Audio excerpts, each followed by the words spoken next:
Hi, my name's Dirk Norris. I'm here on behalf of George R. Martin's Jean Cocteau Cinema and interviewing Joshua Tsui, who is the director and producer of the documentary called Insert Coin about kind of the growth and demise of video arcades games. So welcome, Josh. Hi, how you doing? Thanks for having me. It's a real honor. Good. Yeah, yeah. So I love the title. It's just the perfect thing. Insert coin. So briefly, give us an idea of what this film is about. Yeah, so the film is about a team of what I call kind of misfits and rogues that are all working in these horrible conditions in the back of a pinball factory, creating some of the most iconic video games of our time under these crazy conditions. And it's really just you know, a bunch of people who didn't have a plan, but yet somehow they came up with games such as Mortal Kombat and NBA Jam and Smash TV, games that are just beloved through the 90s and even to this day. And just seeing how they influence each other and how these games were developed and how they continue to affect entertainment as we know it. Right. Um, so you are a graduate of the Columbia College's film school. Yes, yeah. And so what were you studying? What's your kind of favorite part of the film industry? Boy, my favorite part of the film industry is you know it's right now, to be quite honest with you, with the film being seen by people and being able to release it to a general public, is that's been the most fun part for sure. But in terms of filmmaking itself, I think what I really enjoyed was editing. And when I was in film school, I loved the process of filmmaking, but I was not a huge fan of production itself. And because it's so hard, and I mean, especially if you want to, like you have these big dreams and you want to make the next Star Wars and things like that. And Right. back in the day, it was just there's just no way you can do it. So I was kind of scarred early on from how hard production was. But I really liked editing a lot. I really like post production, and so I found a lot of joy in that part of this process. And for documentaries, that's really where the story really gets formed. And so I enjoyed that part. But it's ironic because I went to film school, but it was took a good 25 years later for me to make my first film, and a lot of it is because of the technology. Now it is the tech is so much more accessible than it used to be, and you can make something at very high quality with with practically your iPhone. So it's an amazing time to be a filmmaker. Oh, yeah, absolutely. Accessible to everyone. People Yeah. ask me if I'm a filmmaker, and I said, no, they just work too hard for my taste. So, so from film school, you started working as an artist with Midway.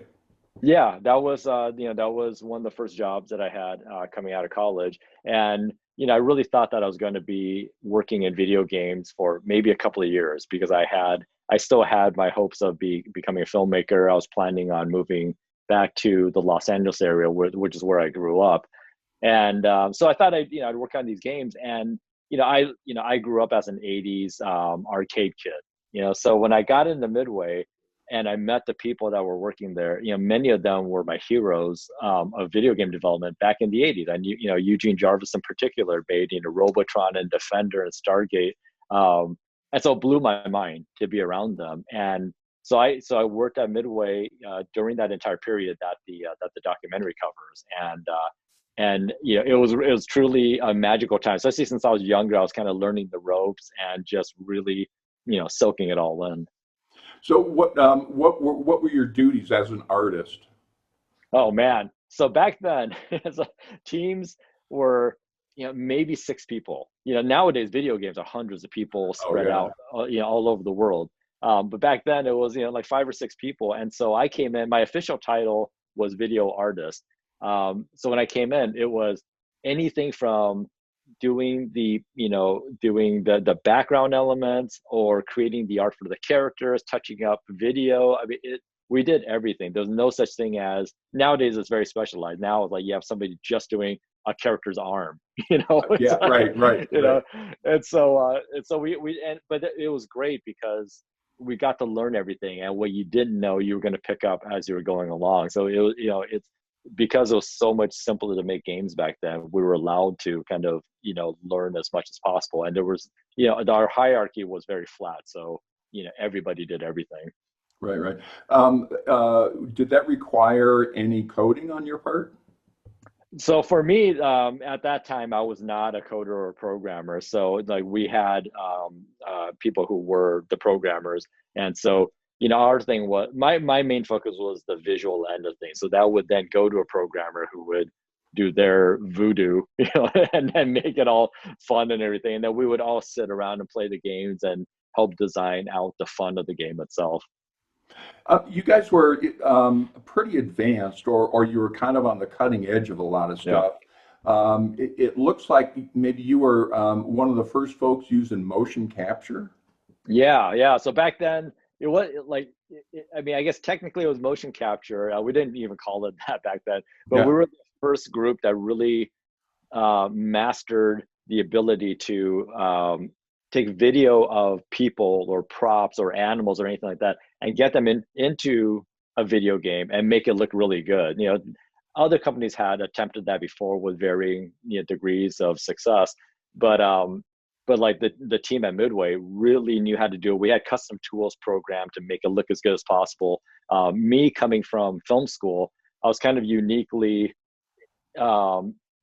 I had a unique ability to know that process already, even before I came to Midway. So Mhm. when they were really developing it, I got to come in and kind of help develop it with them. But a lot of people don't know, like if you look at, like the old Mortal Kombat games, let's say, they still look great. And it's because we touched up every single frame of video that came in. So it wasn't like, Just oh, your editing. yeah, exactly. And yeah, so it wasn't like, oh, I'm just going to put the video into the computer and leave it alone. Like, nowadays, people do color correction. For us, it was every little pixel we would touch it, make it look a little better, brighten up the colors and everything. And, there was a lot of love, put into them. Right. So this involved having a live person, and you're saying, okay, jump straight up and Yeah. turn 45 degrees and jump up again, and Yep. like covering the whole range of motions. Oh yeah, over and over again. So I mean, think of, when you're playing a video game and your character is walking around, they're most likely walking around in at least 8 different directions. So now here's a good example. We'll have an actor, put them on a treadmill and have them walk, in one direction until we get a good loop. And then we turn the treadmill, 30 degrees, 15 degrees, 45 degrees, whatever, and keep having them doing the same action over and over again until we get at all angles. Now you multiply that with how many different things a character can do. So, a character in NBA Jam, they go up and do a slam dunk. Well, guess what? We need to do that 8 different ways Right. over and over again. It's like, people talk about Stanley Kubrick taking, 100 takes of something. Right. That's what we felt like. Right. Does it ever get tedious? Oh man, Or yeah. yeah, Yeah, absolutely. Yeah. I mean, and we feel worse for the actors, to be quite honest with you, because we're the ones that are like standing there telling them what to do, and they have to do it over and over again. So, we would have wrestlers come in, they would do these big moves where they slam themselves to the ground, and they do that hundreds of times for us. And, yeah. we're like lounging in our chairs, so it Well, wasn't a big deal for us. you were among those. You were in Mortal Kombat too, right? So you Yeah. were going So through all that? Well, so in that case, I wasn't. They used my face for the ending credits for one of the characters, which was Sub-Zero in the second Mortal Kombat. Where they actually used me as a playable character was in the fourth Mortal Kombat, and that was a little different. So by that point, Midway and video games in general started getting into 3D technology, and that's when the whole digitizing process of video started disappearing. It was it had a short life, and so once it got into 3D, all they needed to do was take a picture of my face and slap it on a 3D head. And now you got all the different angles. So there's no actors involved. Um, Right. but yeah, it's interesting to see. Yeah, it's interesting to see my face, in these games, 20 plus years later, and my kids just saw it fairly recently. They didn't know about this until like maybe a few years ago, and they're Right. like, like, what are you doing in the game? Like, what is this all about? You know? Were you kind of you had an idea to do something and had to wait for the technology to come along, or would the technology come along, you say, "Oh, we can do this and this now with that stuff"? It was a little bit of both. I mean, like the thing about video games is that it's part art and part technology, right? So, so we were always looking to see what the next technology was, but we were very, careful or very tempered about how much to jump into it because we also wanted to make sure it looked good. And so, like going into 3D, let's say when 3D technology came in, the technology was great, but it didn't look very good. But a lot of people kind of jumped in and did it anyway. If you look at some of those games from the mid 90s that were using 3D technology, if you look at them now, they're like, wow, these are horrendous. It's absolutely terrible. Yeah, they don't age well. Exactly. So, that's one thing that we were always very cautious about is when to jump in on things. And, it's kind of like, it's kind of like Apple. Apple, they can throw in all kinds of features into the iPhone, let's say, but they're very careful about what to do because they don't want it to come out gimmicky. So Yeah. so there were times where we're like, oh man, we can, now that things are on a CD-ROM instead of chips, we can put a lot more crap in there. And so then like you put in like, crazy movies all the time that were meaningless, and it was just, it would end up being a lot of fluff. Right.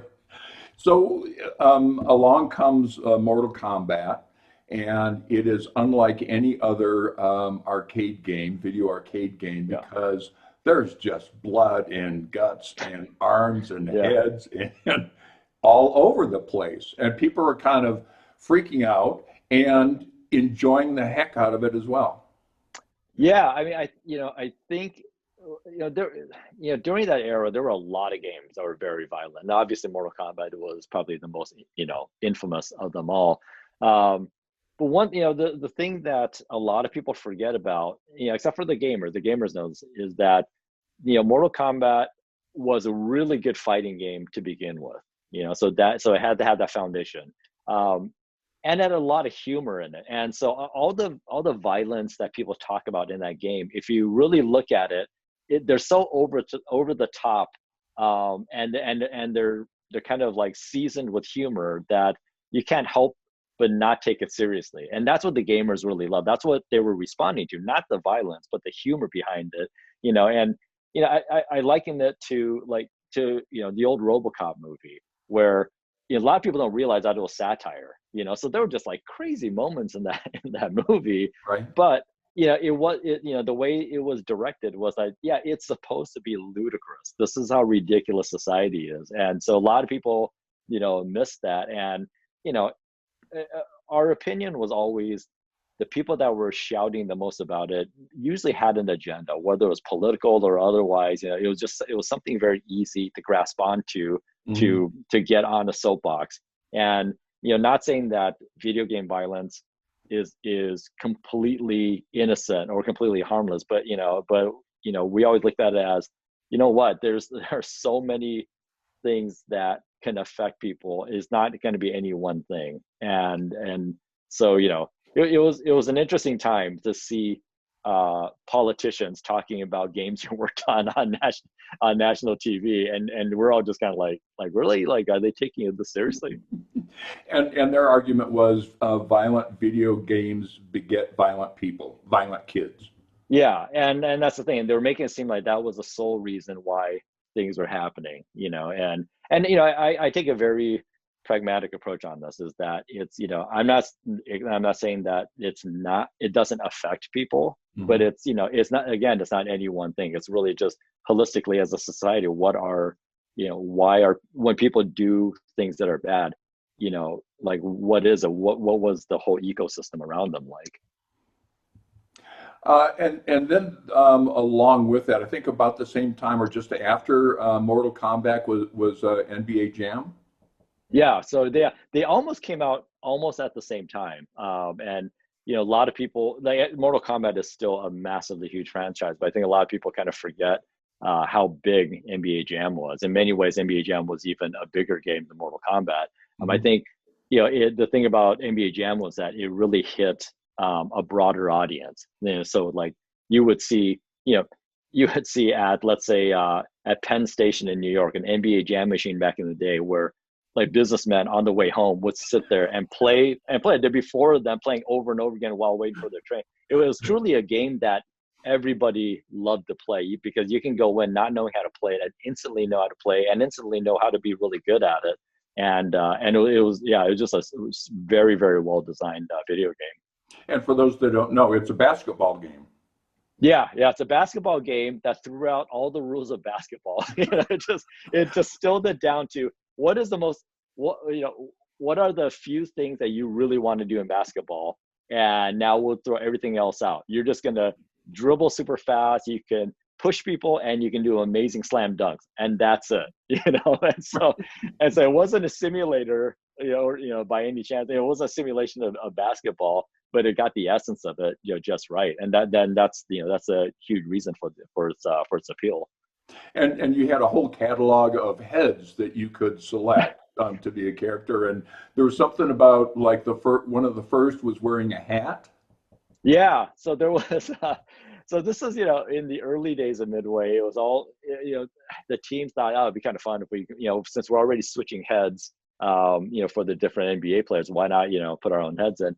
And one of the people that worked at Midway, he was in the engineering department. He shows up with a bowler on his head, and up until then, nobody thought of wearing anything on their head. Everyone just showed up, for their photo shoot, just playing, and and this person shows up in the bowler, and they're like, all right, let's just shoot that. And nobody made a big deal out of it, and then it shows up in the game as a secret character, and people found it, and it just blew up. And this is pre-internet, so like you're seeing it in video game magazines, like pictures of this guy with the bowler on set, and Right, everybody wanted to play him. And you actually made another film called The Lost Arcade, right? About kind of the kind of death of video arcade facilities. Can you talk about that a little bit? Yeah, so I mean, I was one of the executive producers on the film, and I came in much later in the film, in the production. I found out about the film, and I remember the arcade that they were showing. It was an arcade in New York City's Chinatown called Chinatown Fair, and so I lived in New York for a short time in the late '80s, and so I remembered that arcade. So when I found out about the project, I contacted filmmakers just to kind of see, just see what they were all about. And in the back of my head, the idea for Insert Coin was kind of already in the back of my head. And so I thought, you know what, I would like to get involved with these filmmakers, A, because I like the subject matter, and B, they might prove to be valuable in terms of just getting some advice from them about filmmaking. And so I got involved with that, and it's a great story. It's about, it's the last arcade in Manhattan, and it's, it was, times are changing, and so the arcade had to change, and it eventually closed down, and all the people that congregated there had to go somewhere else. And it really talks about just not just video game community, but just community in general. There are places in the world where people want to go and they feel comfortable, and they're amongst their own tribe, for lack of a better term. And this is one of those places. So I thought it was a very touching story. I think you could draw parallels between that situation and kind of what's going on now, and people enjoying being in theaters to watch a film, but now having to sit at home and stream them, with that environment being an arcade. And then home video games came along, which kind of killed the arcade environment. But there you are, you don't have that community anymore. Yeah, exactly. A community of two. Yeah, exactly. I mean, it's there is a huge difference between playing games at home and playing games in an arcade. You have that opportunity to have this communal event with other people, but you're not necessarily, even in a movie theater, you're not necessarily like talking with them or anything, but just being in the same space is really nice to have. And with video games, you can play with people online, and you do get a little bit of that, but there's just something about being in an arcade, you're playing, a competitive game with a complete stranger. There's because of the physicality of having somebody next to you, there's a respect right off the bat. Some of the toxic stuff that you see online amongst people, because they're able to be anonymous. You don't see that in arcade. I mean, I remember going to arcades and, there's trash talking and there's, good natured ribbing and things like that.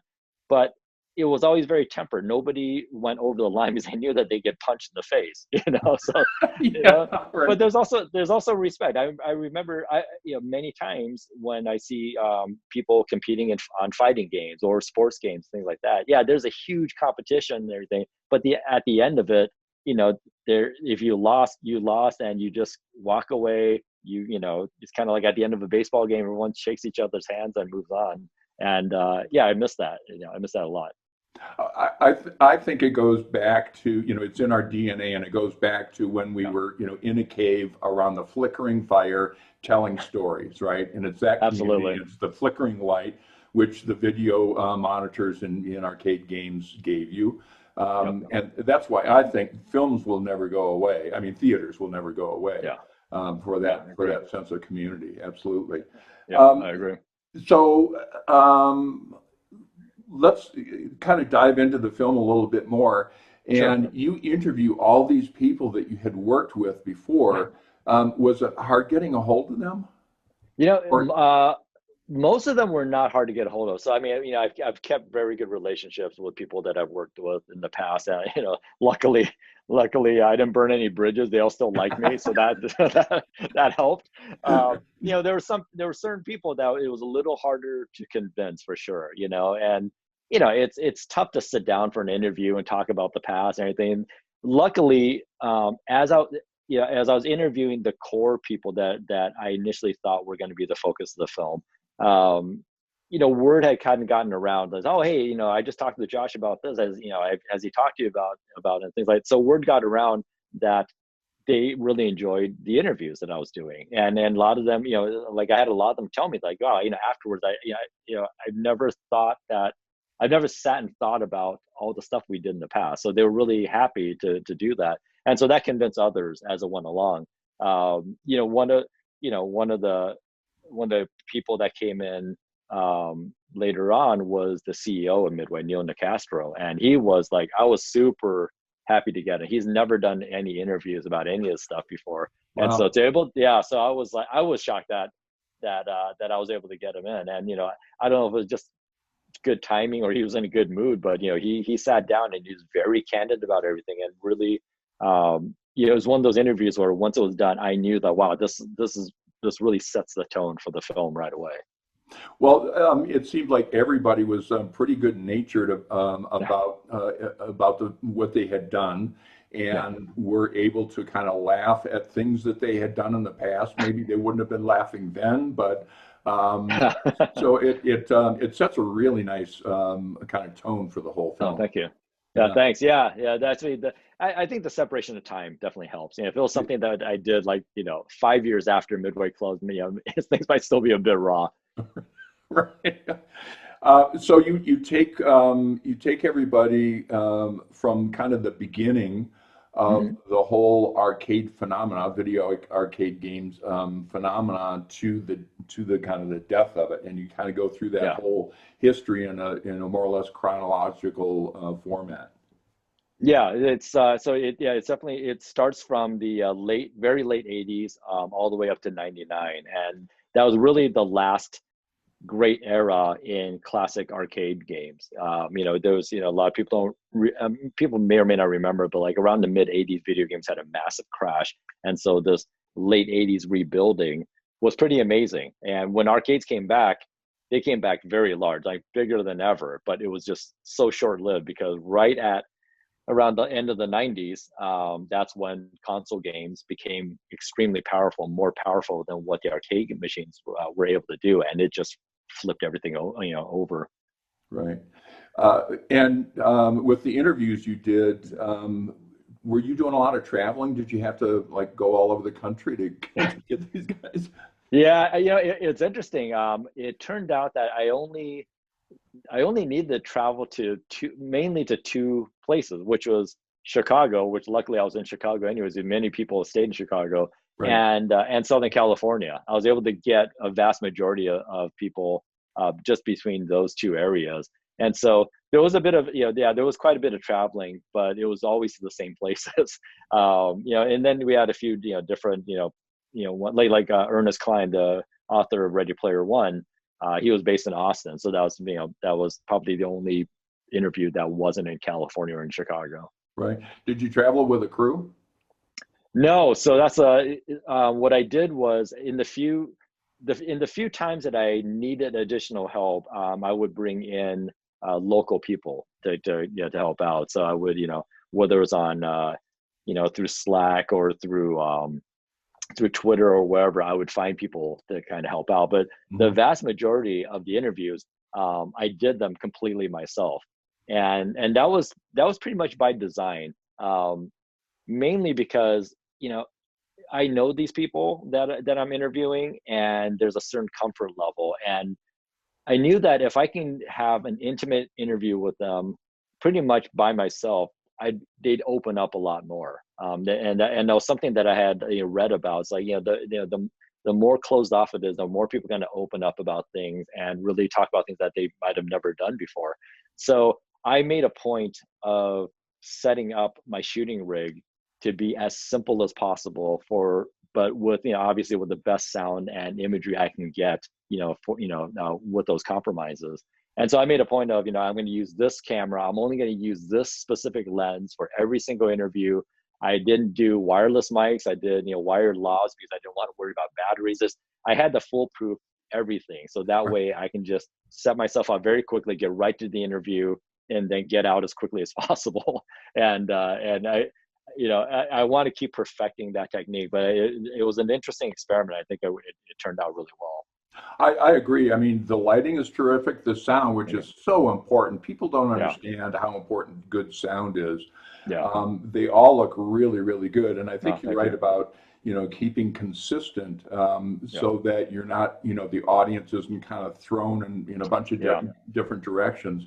And also your point about making it kind of a safe environment for people yeah, to then be able to express themselves more freely and open up. yeah.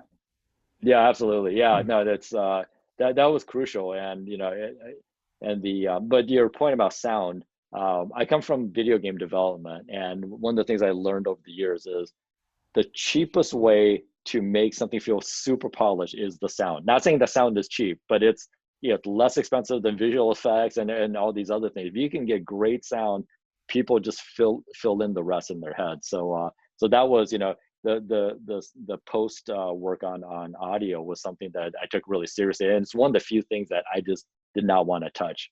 I tried to do as much as I can on the film myself, but audio was something that I brought big people in. Oh, yeah, yeah. People are very forgiving if you are, watching crappy video. If the sound is good, they can forgive Yeah, that. But if the sound's absolutely. lousy, it's just, you walk away from it. Yeah, yeah, you feel it, right? Yeah, oh yeah, oh yeah. And it's the feeling is cringe. Yeah.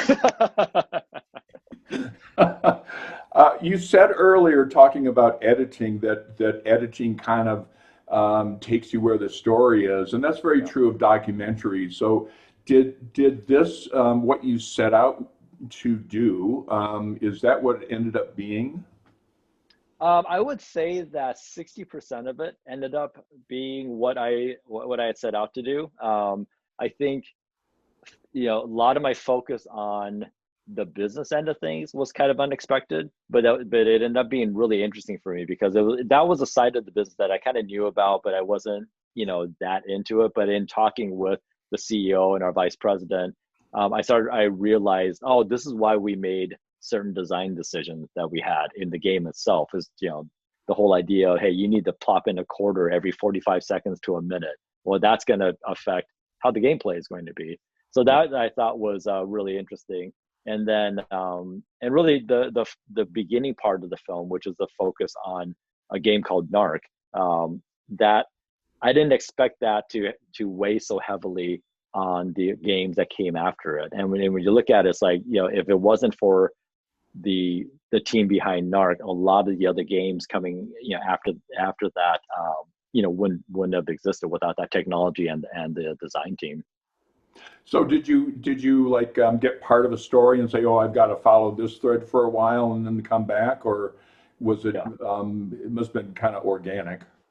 It was, yeah. I kept it as organic as possible because I was there were so many paths that I could have went down, and so I kept it organic. Where I had a lot of different segments of the film, but ultimately, I had to, like they say, you have to kill your babies, right? And so there Yeah, were some great things that we had to cut out, for sure. various reasons and such.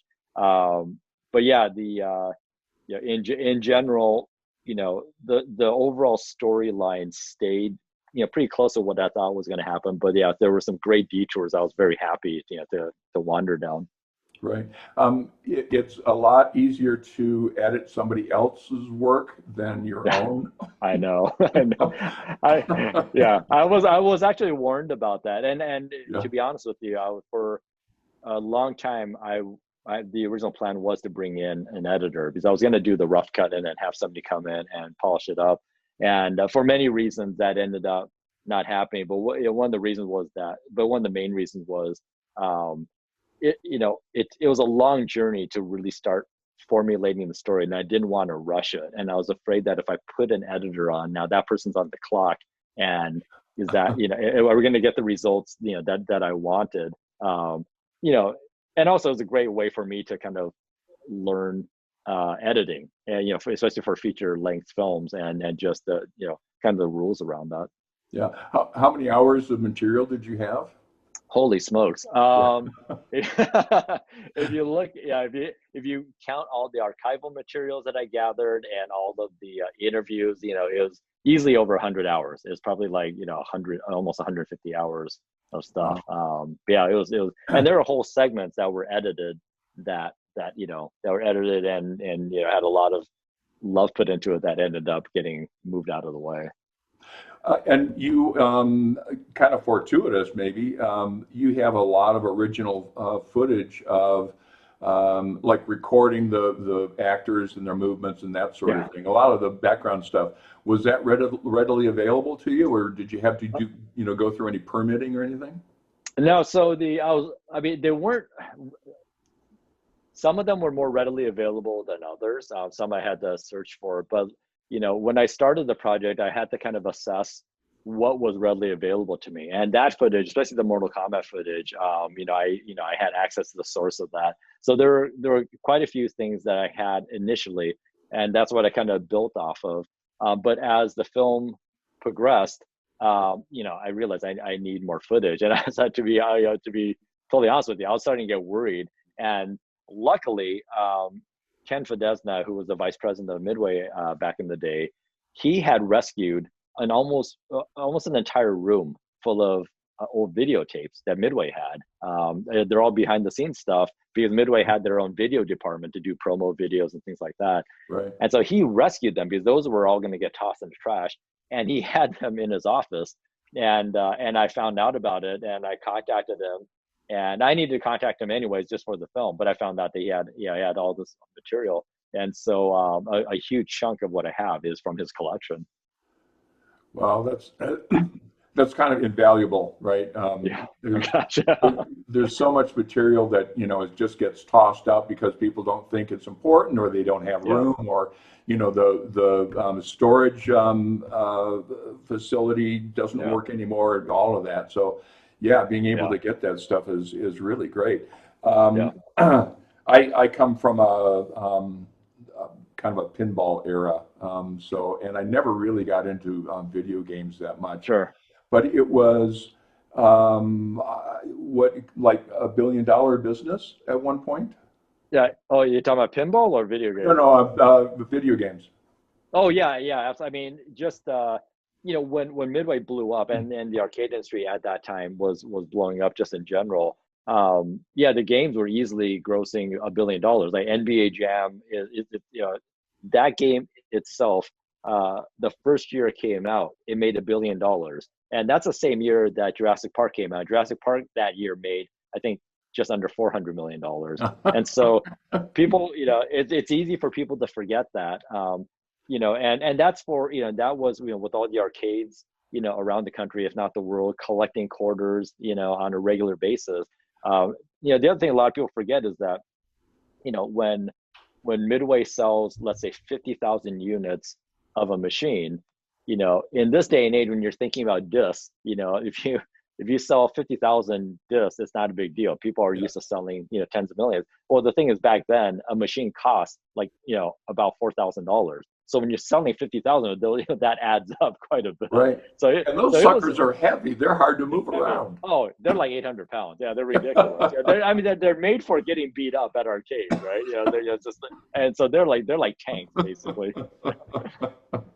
Yeah, like one of the guys said, yeah, $1 billion, a quarter at a time. A quarter at a time. I mean, that's where parents' laundry money went to. It's like. But there was also, I'm not going to say nefarious, but technique to getting people to keep shoving those quarters in. Yeah, there was. In the 90s, they really had mastered how to get people to keep sinking in quarters. Back in the 80s, games like Pac-Man and Donkey Kong, there were single-player games. You put quarter in, you're playing by yourself. In the 90s, that's when cooperative and one-on-one or versus games started coming in, more competitive games.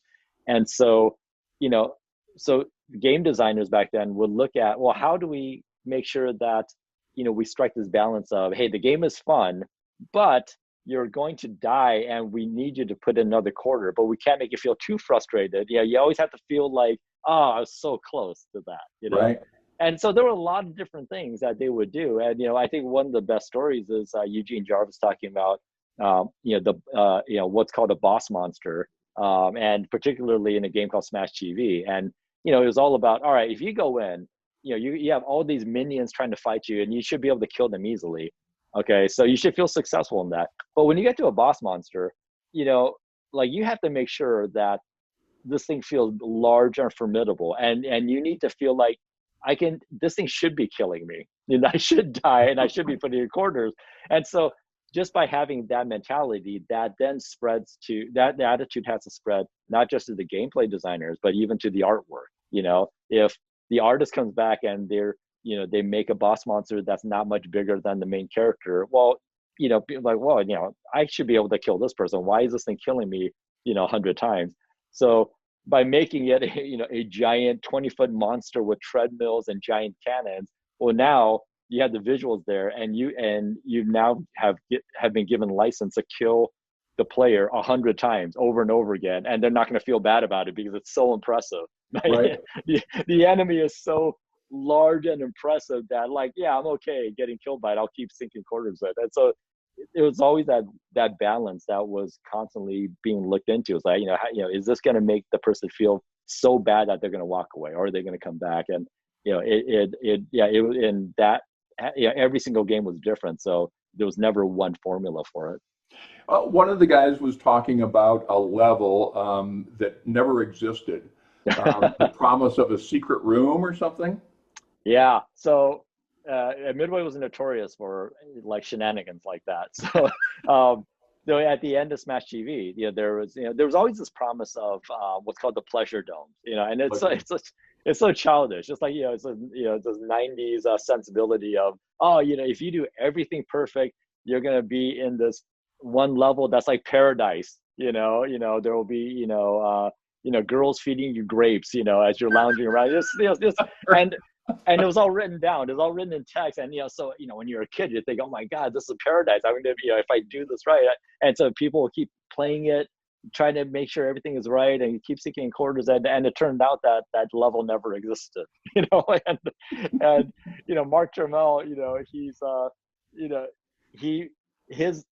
his logic was, I don't want people to walk away from the game. I don't want the game to end. I want them to keep playing it. It'd just be a shame that people would just never play it again if there was an ending. So you put that in there, never put in the ending, and it became this big problem. And management found out. And this shows you how Lord of the Flies, the studio was, because it was like, people were making up the rules as they were going along. There was no management telling them what to do. It was just like, just make the game.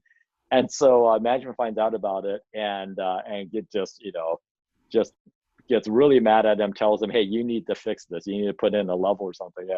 And they put in a level at the last minute that the arcade operators had to update. And it was pretty, in the words of Ernest Cline, it was pretty lame. So,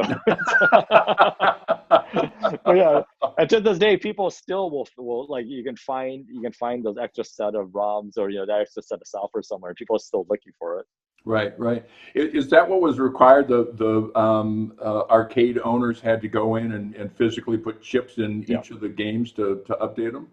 Yeah, back then, it wasn't like a hard drive. There was no internet where you can update things. Like right now, you can push a button on your phone and your apps are updated. Right. Back then, it was everything were ROM chips on a board, and so every time you updated the game, they would ship out these chips to the arcade operators, and they would have to open up the machine, take the chips out, and replace them.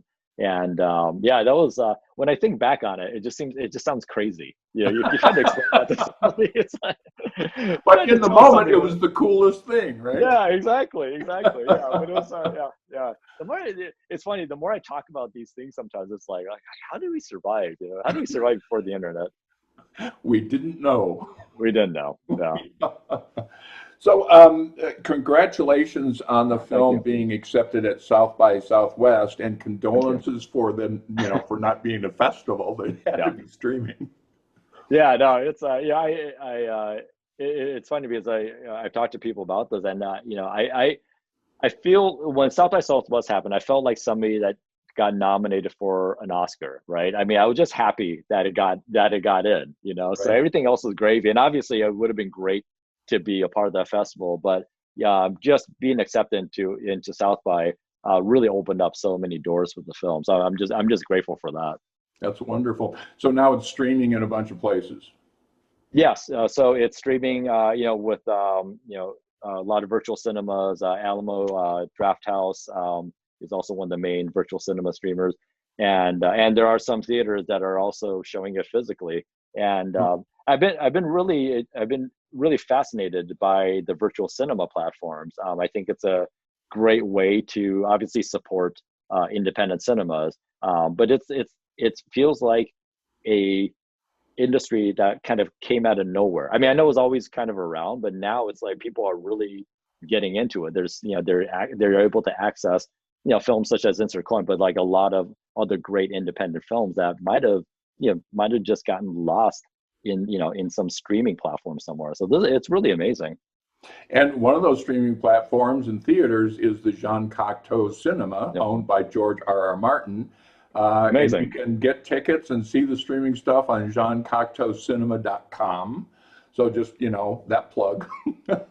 Absolutely. Yeah, no, it's so cool when they told me that, when they told me it's going to be on your platform. So, all right, that's awesome. Yeah, in beautiful Santa Fe, which really doesn't matter when you're streaming it, but, anyway. So is there anything else you wanted to bring up or mention? No, it's it's November 25th will be the starting of all the streamings for virtual cinemas. I hope people really enjoy what they see. If there's any, if anyone's looking for more information about the film, definitely go to insertcoindoc.com, and you can find out a lot of what else went on during this era. And definitely go check it out. Terrific. Well, listen, Josh, I've really enjoyed talking with you. Thank you. No, it's great. Okay. Again, this is Josh Tsui.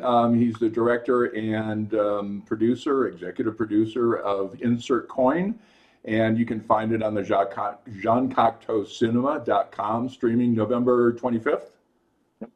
Okay, very good. Well, thanks again, Josh. Thank you so much.